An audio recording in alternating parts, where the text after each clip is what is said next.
One of the hardest things in life is to suffer disappointment, is to have an expectation of God and to feel as if God did not come through.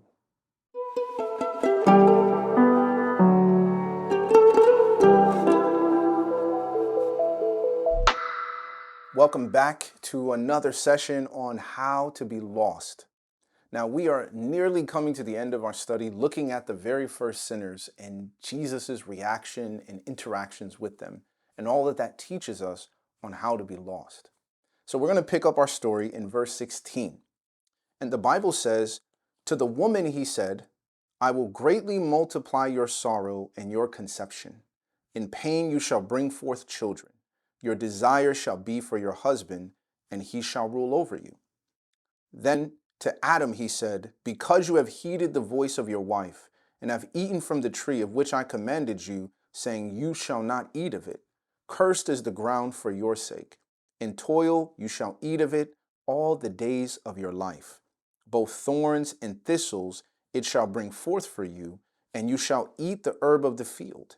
In the sweat of your face you shall eat bread, till you return to the ground, for out of it you were taken, for dust you are, and to dust you shall return."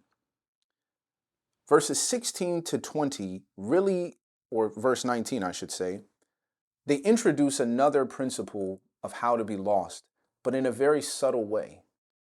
As God moves in reverse to his judgment, to his investigation, this teaches us a whole bunch of different things prophetically, right? That his investigation starts with the spiritual leadership of his people on earth. And it ends with his spiritual leadership, those individuals, right, who were once closest to him. And in the middle, right, he's dealing with the serpent and the enemies of God. Now, as he comes to Adam and Eve, he then goes in reverse, right? He last investigated the woman before the serpent, and then he goes back to the woman to send this particular judgment and consequence, and then he goes to the man. The question here is why does God give judgments to the woman and to Adam? And he obviously explains, he says, "Because," in verse 17, "you heeded the voice of your wife and have eaten from the tree of which I commanded you, saying, You shall not eat of it, this is the consequence." God has pronounced the ground to be cursed. He multiplied the sorrows, right, of this woman in childbearing. And he says all of this is a result of the mistake that they have made. Now, in the disobedience and in the consequences here, you say, why these consequences? Why would God send these particular judgments individually and specifically to both of them? Well, what we see here is the fact that God's judgments are always designed to be redemptive. They're always designed to bring us back to the reality of our condition and our nakedness before him without his intervention and salvation in our lives. But it is also a means by which it reminds us daily of our need and our dependence upon him. Now, my wife has delivered 4 children, so I definitely understand and have witnessed as much as a man can possibly understand the sorrow and the pain that comes in bearing children. And in that moment, I can't think of any other moment where my wife would cry for the Lord and really want to depend and pray for his grace than in those moments. Complete moments of weakness and helplessness and dependence upon Christ.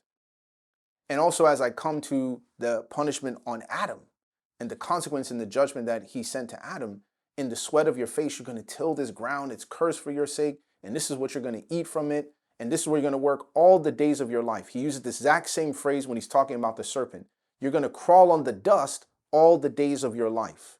He says the same thing about Adam.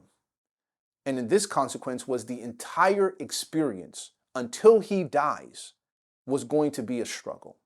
So this lets us know that adversity is allowed by God as a redemptive process, as a tool in his hands that he uses to restore us back to where he wants us to be. But the recognition is that many times in your life and in mine, we are resistant to the judgments of God and the difficulties that God has meant for our good, and we simply run away from them and begin to use these to question his character, his goodness, whether we should submit to his authority, and whether we should believe and trust his word.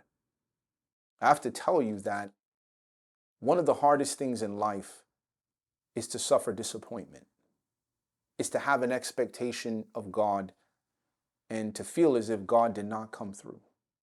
We've all been there. We've all suffered that. We've all gone through that experience at one point or another in our journey with Jesus. But Jesus has always meant for the problems and the difficulties of life that we face to be for our good always. His thoughts are not about, here's a punishment just to give you a punishment. But you see, we can be lost simply by the fact that we are resisting the methods of discipline that God has brought into our lives to sanctify us and to bring us back to Him, which is a constant state of recognition of our nakedness without Him, a dependence upon Him, and a willingness to confess not only our need, but to fully embrace and accept our dependence upon the merits and the work of Jesus. I want you to ask yourself, how do you respond when difficulties come? How do you respond when challenges arise? Even though you're faithfully serving the Lord, you're taking your time with God every day, you're in prayer, you're studying His Word, you're actively serving and spreading the gospel. You're being a follower of Jesus, a faithful disciple. How do you respond when those difficulties arise? You see, there's something that is in us that makes us resistant to want to be dependent upon Jesus. It was Jesus who told the Israelites on the borders of the promised land. He says, do you know why I led you all this way? In Deuteronomy chapter 8, the very verse that Jesus quoted when He was led by the Spirit into the wilderness. He says, I led you this way to humble you, to see what was in your heart, and to teach you that man does not live by bread alone, but by every word that proceeds from the mouth of God. This is a clear indication that God is saying, I don't always lead you on the easiest path, the most direct path to the promised land. I lead you on the path that's going to best prepare you to live in that land and to keep it. This is the very heart and nature of how many of us end up lost because we can't handle the path by which Jesus leads us. And that the path has thorns, it can be rough, it can be narrow, it can have problems, issues of money, issues of relationships, issues of health.